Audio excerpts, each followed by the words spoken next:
എല്ലാവരുടെയും കയ്യിലുള്ള ഈ ഒരു സ്കെയിൽ നമുക്ക് ഇങ്ങനെയാക്കി എടുത്താലോ. വളരെ സിമ്പിളായിട്ടുള്ളൊരു ഡിസൈനാണ് ഞാൻ സെലക്ട് ചെയ്തിട്ടുള്ളത്. പിന്നെ ഇതിൽ പെയിൻറ്റ് ചെയ്യുമ്പോൾ നമ്മൾ ശ്രദ്ധിക്കേണ്ട എന്താണെന്ന് വെച്ചാൽ നമ്മൾ ബാക്ക് സൈഡിലാണ് പെയിൻറ്റ് ചെയ്യണത്. അതാകുമ്പോൾ ഫ്രണ്ടിൽ നോക്കുമ്പോൾ നല്ല നീറ്റായിട്ട് ഇരിക്കും.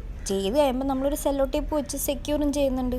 ഓപ്പോസിറ്റ് സൈഡിൽ ചെയ്യുന്നതുകൊണ്ട് തന്നെ നമ്മൾ റിവേഴ്സ് ഓർഡറിലാണ് നമ്മൾ പെയിൻറ്റ് ചെയ്യേണ്ടത്.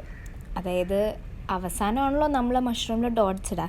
ഇവിടെ നേരെ ഉൾട്ടയായിട്ട് നമ്മൾ ആദ്യം തന്നെ ഡോട്ട്സ് ആണ് ഇടുന്നത്. അതെന്താണെന്നുള്ളത് കാണുമ്പോൾ തന്നെ നിങ്ങൾക്ക് മനസ്സിലാവുണ്ടാവുമല്ലോ. പിന്നെ ഒരു കാര്യം ശ്രദ്ധിക്കാനുള്ളത്, ഓരോ കളറും ചെയ്തതിന് ശേഷം അത് ഉണങ്ങി കഴിഞ്ഞിട്ട് അടുത്തത് ചെയ്യുക, അല്ലെങ്കിൽ മൊത്തം കളർ. വേണമെങ്കിൽ എന്ത് ഡിസൈൻ വേണമെങ്കിലും ഇതിൽ ചെയ്യാം കേട്ടോ. ഞാൻ കണ്ടിട്ടുണ്ട് ചിലർ ബാക്ക്ഗ്രൗണ്ടും കൂടി കളർ ചെയ്യുന്നത്. അത് ഇഷ്ടമുള്ളവർക്ക് അതുപോലെ ചെയ്യാം. എനിക്കിങ്ങനെ കുറച്ച് ക്ലിയർ ഇതായിട്ട് കാണുകയും കൂടി വേണം. പിന്നെ സെല്ലോ ടേപ്പ് പൊട്ടിക്കുമ്പോൾ കൈ കൊണ്ട് ഇതുപോലെ ചെയ്ത് കൊടുക്കുക. അതാകുമ്പോൾ എയർ ബബിൾസ് കയറില്ല. അപ്പം നമ്മുടെ സ്കെയിൽ റെഡി. പിന്നെ വീഡിയോ ഇഷ്ടപ്പെട്ട ലൈക്ക്, കമൻറ്റ്, ഷെയർ, പിന്നെ സബ്സ്ക്രൈബും കൂടി ചെയ്യാൻ മറക്കരുത്.